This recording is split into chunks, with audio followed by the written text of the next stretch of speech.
This series is made possible by the generous donation of Stifel Financial and viewers like you. Thank you.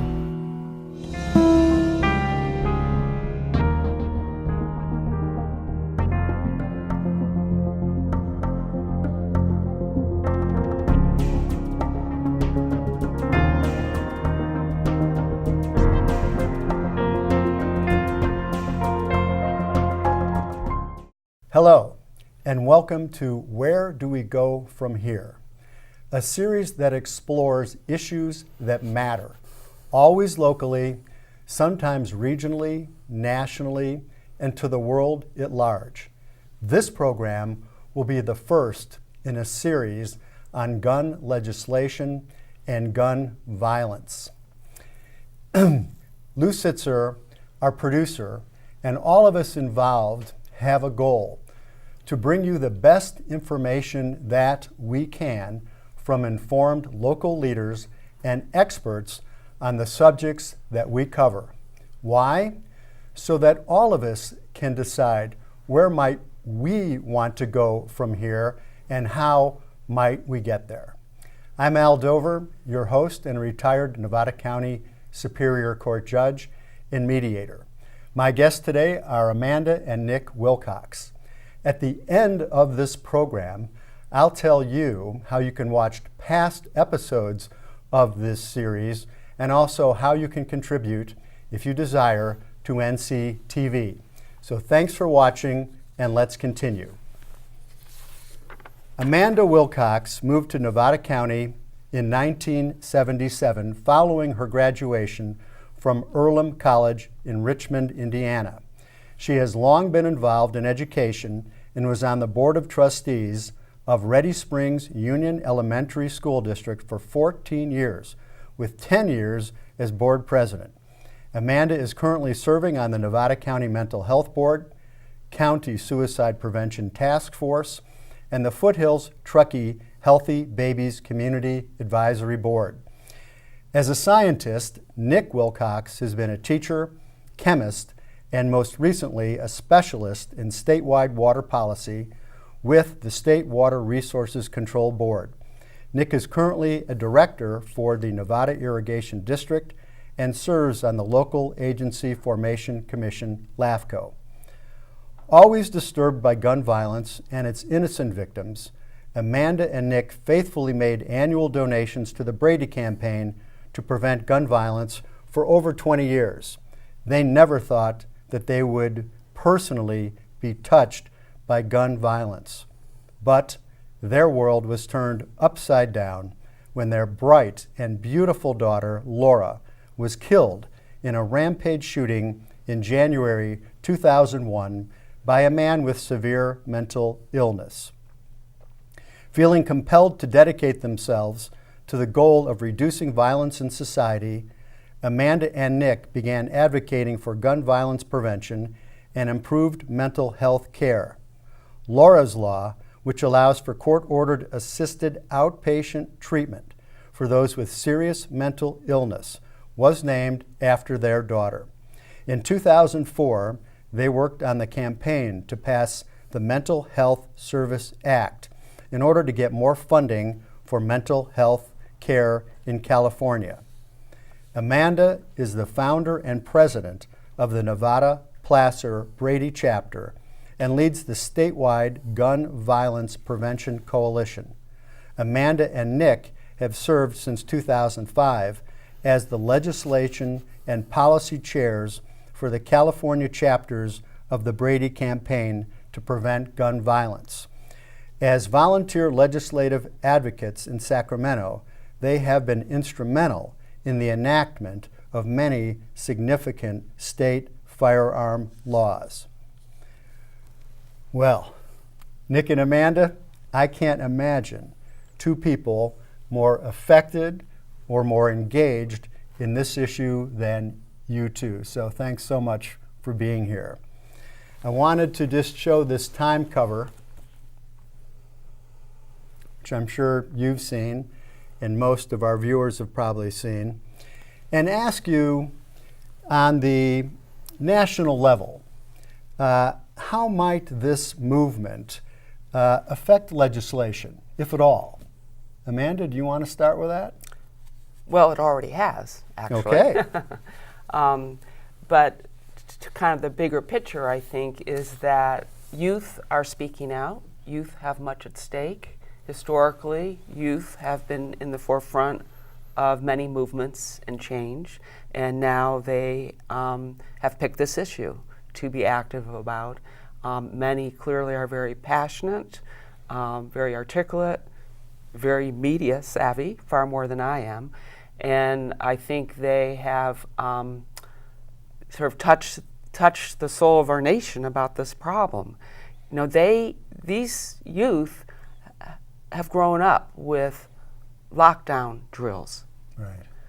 because preparing for active shooter situations. I didn't grow up with that, but these youth are they're old enough, the high school students, to remember the Sandy Hook shooting, and remember they all have parents, and their parents live with the fear of their children being shot at school. So it's the youth, it's their parents supporting them who share their fear, and I think others who cared about the issue but weren't motivated to do much feel they need to support these students and take action as well. I agree. Nick, did you want to add anything to that? I'm just really impressed with the students and what they've been able to accomplish in such a short period of time. We're old dogs. We've kind of worked the system the old-fashioned way. You know, we walk the halls of the Capitol and the halls of Congress and stuff like that. These guys are using social media and other outlets very effectively. Just the other day, Laura Ingraham on Fox News tweeted terrible things about one of the people in Parkland. And rather than strike out against her, this student basically called for a boycott of advertisers on Laura Ingram's show, and that is effective, and that is using whole new strategies, things that old dogs like us would have never thought of. Right. And well, Amanda, you said that movement has already affected some legislation on the federal level. What is that? Well, it has in Florida, and that was one of the gun lobby strongholds.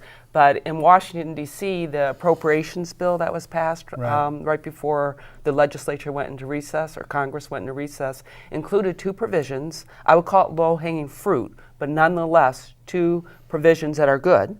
One is getting more data into the NICS system, the federal background check system. Right. So to perform a background check, that's only as good as the data in the system that's doing the check. And many states have had data on people who are prohibited because of a mental health prohibition or criminal prohibition, but that data had not been transferred to the NICS system, the FBI system that does the background check. And that was included in the appropriations bill. And the other was removing the prohibition for gun violence research by the Center for Disease Control and such. And there's no funding for it, but at least the ban on researching, the de facto ban on researching gun violence was removed. Again, I feel that's low-hanging fruit, but it's a start, and that's significant because nothing good has moved on this issue for years. For years. And what would you say would be a little higher hanging fruit on that federal level in terms of maybe what kind of vision do you see this movement embracing? These kids are very savvy. They understand that in order to make some of these changes, they need to basically clean house in Congress. The Congress has been very much captive of the gun lobby and the gun manufacturing industry, and so one of the things these kids are doing is saying, we're coming of voting age soon, get your resumes ready. Times are changing. Yeah. And it is time to clean house. So in addition then maybe to changing who's there, to what? I mean, in terms of their vision, do you have a sense of what their vision would be? To have new legislatures, if you want, or if you will, make what changes? Well, arguably, legislators should be responsive to the desires and wishes of the people, rather than the desires and wishes of one particular industry. Right. Polls have for a very long time shown that the public supports the idea of a universal background check. No guns should be transferred either commercially or between private parties without going through a dealer and performing a background check. Right. Currently, the most recent polling shows 97% of the public and 97% of gun owners in favor of universal background checks. Isn't that remarkable, that number? And what other issue has 97% consensus and you cannot do anything about it? Yeah, And I- both and- remarkable. And I would just add that researchers, the medical groups, certainly the advocacy groups, there is consensus that the single most important policy, the national level, is a background check for all gun sales. And states have expanded background checks. There are, I think the number is 53% fewer law enforcement are killed by firearms, 53% fewer suicides by firearm, 48, I'm not quite sure that number, fewer women killed by domestic partners in states with background checks. It's effective policy, and it's, in a way, it's the building block for everything else we do. For the Brady campaign, I was just about to ask you about Yeah. the Brady campaign. I wanted to certainly discuss its mission and its right, position. Right. And so kind of following Go that ahead. conversation, for the Brady campaign, our core mission, I guess you'd say, is to reduce firearm injury and death by keeping firearms out of dangerous hands. There are those, and I think there's broad consensus on this, there are those based on their past behavior, maybe they're a violent felon, or condition, maybe they have severe mental illness, who shouldn't have access to firearms. And most people agree with that. Well, how do you keep them from having access to firearms? One of the ways, the important way, is a background check for all gun sales. And that has been the signature policy. The Brady background check bill that was passed in 1993 after James Brady, that's our organization's named after. Sure. That was background checks for commercial sales, for sales through a gun dealer, I should say. But about 1 out of 5 gun purchases does not have a background check currently. We need background check for every gun transfer.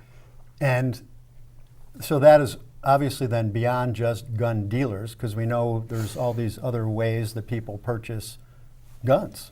Well, when they passed the federal background check in the early 90s, that applied to dealers.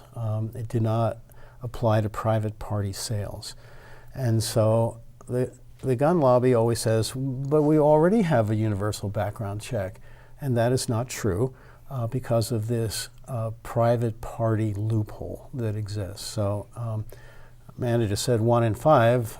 The numbers vary. It's a little hard to get a handle on the actual numbers. I've heard 40% of firearm transactions proceed without a background check. And there are certain venues that become meccas for these kinds of transfers. Gun shows, Well, that's what I was thinking. for When I said it, example, yes. are a forum for illegal activity. Years ago, shortly after Laura died, there was a gun show that was scheduled at the Nevada County Fairgrounds, and we objected. We objected to it because we claimed that gun shows constitute a forum for illegal activities. Consequently, the promoter of that gun show and a vendor in that gun show are now convicted criminals because we made sure that the Department of Justice undercover agents were there and they cleaned it up. They walked in the door and right away saw illegal activity.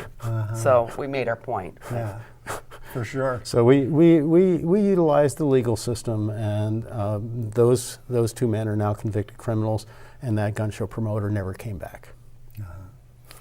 Well, It's, it's fascinating. The Brady campaign, I know you've been involved for so many years now.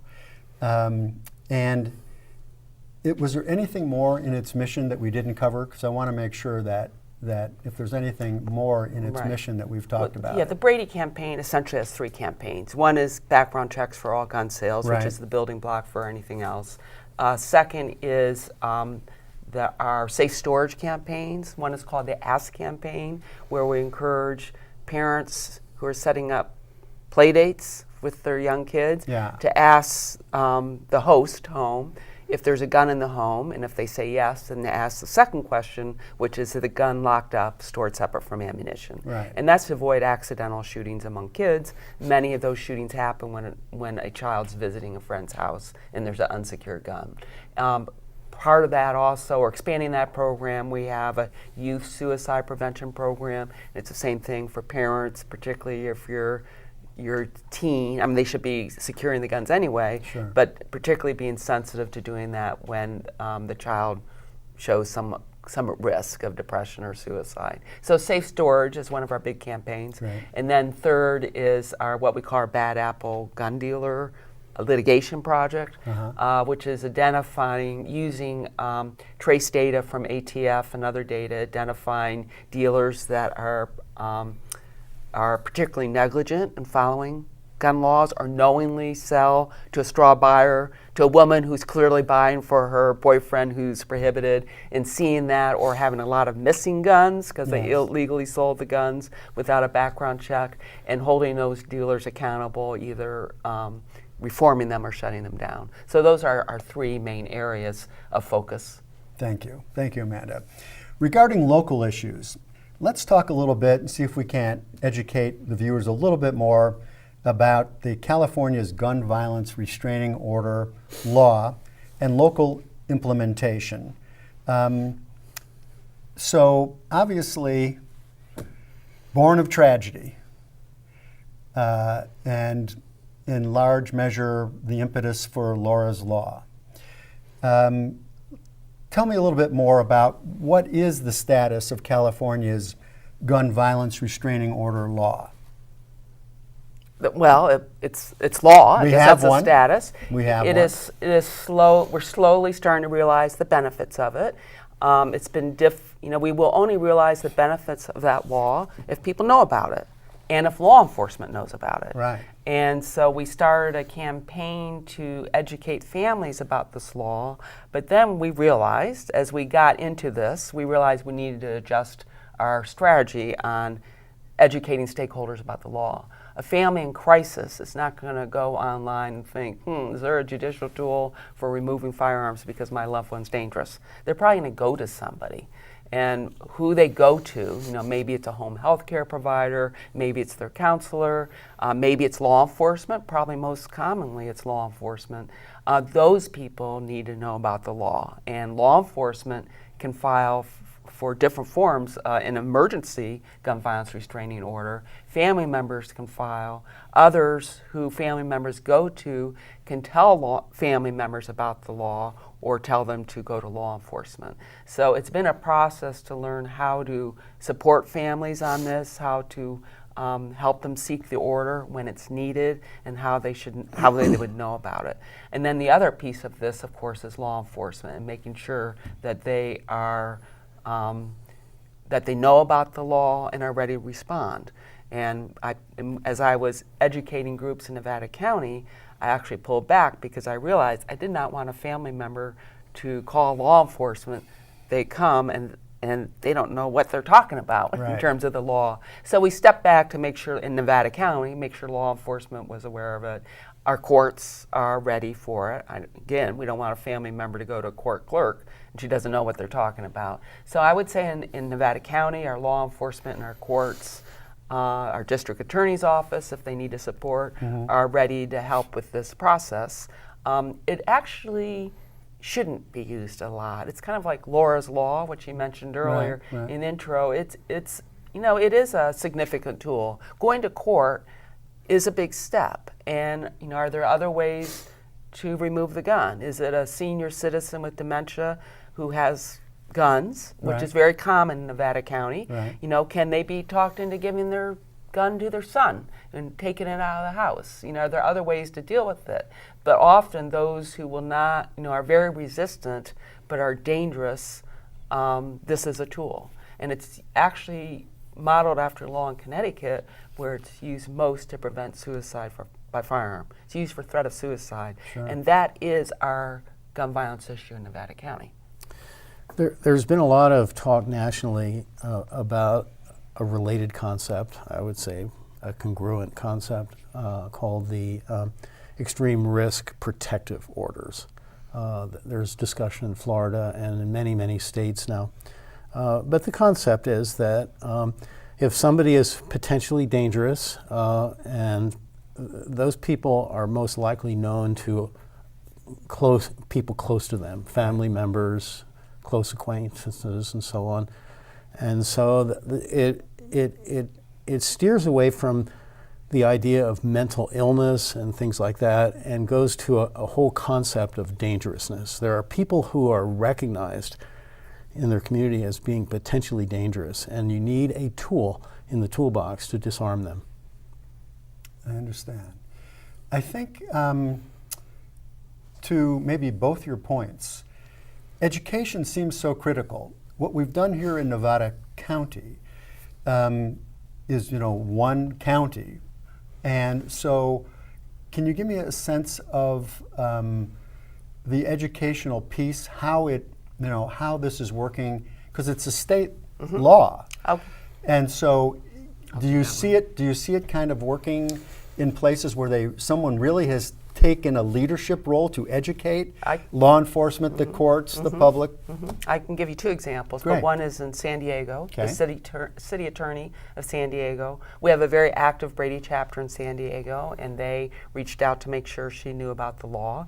She actually spoke at our Brady campaign annual conference there last fall and had questions and said she didn't quite think they could use it. It wasn't workable. And of course, we reached out to her and referred her to other people who would know more than me, attorneys and such.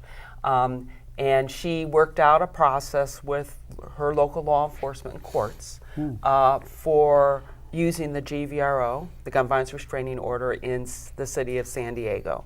And once they got that set up, she's done, I think, 37 orders since Christmas. Wow. And the examples are very interesting. You know, with one was just a guy who was inebriated and shooting at raccoons and tree limbs in a urban neighborhood. You know, he wasn't a criminal, or not yet, Right. but he was clearly at risk. And this is a civil order, by the way, not a criminal order. It's not making a criminal out of someone. It's just saying, we need your guns. Initially, the order's for 21 days. It can be extended for a year. And the idea is you get the guns, you can assess if it's because they're at risk and, you know, of emotional crisis, maybe they've calmed down within 21 days, or it could be extended for a year.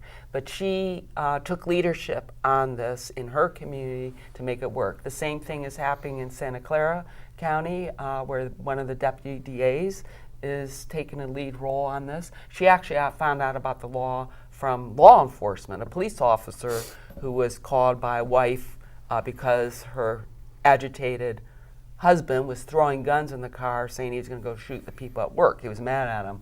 And you know, the police officer contacted her, and they figured out how to do it. And now she's, very interested in the law and helping with the process in Santa Clara. So it does seem like counties need to develop their process that works for them. In fact, the chiefs here in Western Nevada County told me when I first approached them, okay, we need to talk to our DA and get our process that works for our community, where we have fewer judges, and it's different in different communities. I would say our big push is to make sure statewide law enforcement knows about it. And so we've been reaching out to the Firearms Committee, for example, the California Police Chiefs Association, and different groups to make sure that they're aware and ready. Yeah, and a lot of these groups meet, DAs groups meet statewide, Right. chiefs of police meet statewide oftentimes. So to make sure that that is on their table of conversation would be really important, I would think, because you want obviously it's a uniform problem. Older people, maybe dementia issues, someone just having an emotional crisis, a breakdown, you know, that kind of known person that's having problems, and it's a danger really to him or herself and others. Every community has this problem. Right. So it's really a question of making sure that that education to understand how this works is known. One of the things that we've been working on this year is to create a video that is shown to all law enforcement in their post-training. Right. And so we're working this from many angles, and that's kind of a budgetary issue For the legislature. for the legislature. So we very craftily and sneakily have snuck into the budget funds to create those videos and to require that they be shown to all law enforcement. Aren't we devious? That's great. Yeah. So I would add that the gun violence restraining order, or extreme risk protective order is what they're calling nationally, Okay. does have bipartisan support. And I believe actually Florida enacted it and has already used it. And I think that the reason is because rather than a broad prohibition of a huge categories of people, it's targeted to who is dangerous right now. Right. And I should add, I didn't mention earlier, that the Brady campaign does not advocate for a ban on firearms. Right. We couldn't if we wanted to, based on Supreme Court decisions, but we have never advocated for that anyway. Our goal is, again, to remove firearms from dangerous people. And besides the background check law, this is the other key way to do it. For people who wouldn't otherwise be prohibited, they're not a criminal, they don't have a mental health prohibition, but they're dangerous. Is there a way we can temporarily remove those guns? And this is the way. Thank you. Let me bring you to not just locally, but regionally at least, and possibly nationally, but let's talk about California's strong gun laws, at least compared to other states. And let's talk about whether they work. Let's talk about, you know, do strong gun laws, if we have strong gun laws, well, what's it mean? What are those outcomes been since we've been measuring, in California at least? Either one of you. What, do you want to know what some of the strong gun laws are? Or Yeah, you I want to know what they are and how they've worked or not. Right. So we have background check for every gun sale. Okay. We have a 10-day waiting period that allows for cooling off time. Great. Very important for suicide prevention. Right. We have records of who's purchased guns, so that if they have a gun and then become prohibited because they committed crime, they can be disarmed Okay. of their now illegal gun. We do have a bans on assault weapons, 50 caliber weapons, particularly dangerous guns. We have safety standards for guns. They have to meet certain standards in terms of passing a drop test, firing test, Right. you know, so that it's a reasonable quality gun. Law enforcement, we have laws about child access to guns. Right? That's a little bit harder to enforce. Unfortunately, you find out if someone didn't store their gun properly after something happens. I think the education piece is such an important component of that law. And the other is that law enforcement, which is usually sheriffs in California, have discretion on who can obtain a permit to carry a loaded hidden gun in public. So it's not just anybody who wants to carry a gun, Okay.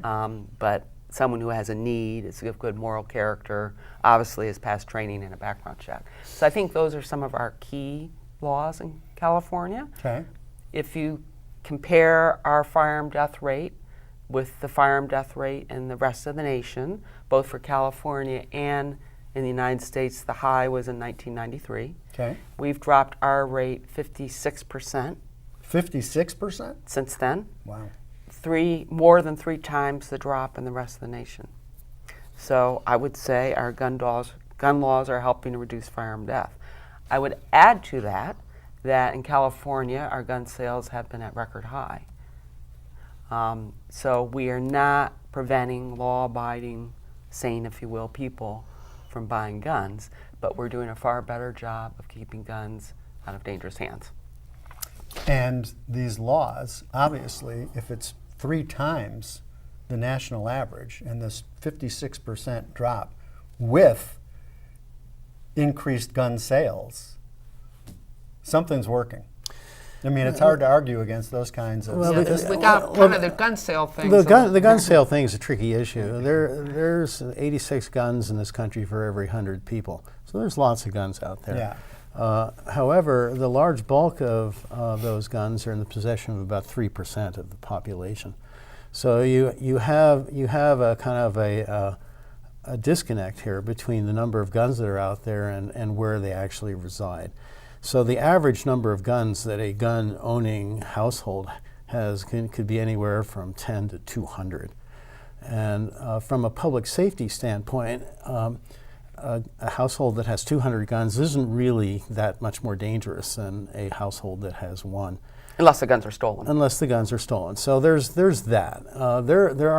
There is a group of people who are collectors and gun lovers, and they just collect a lot of this stuff. So that's one point. The other point that's very significant here is that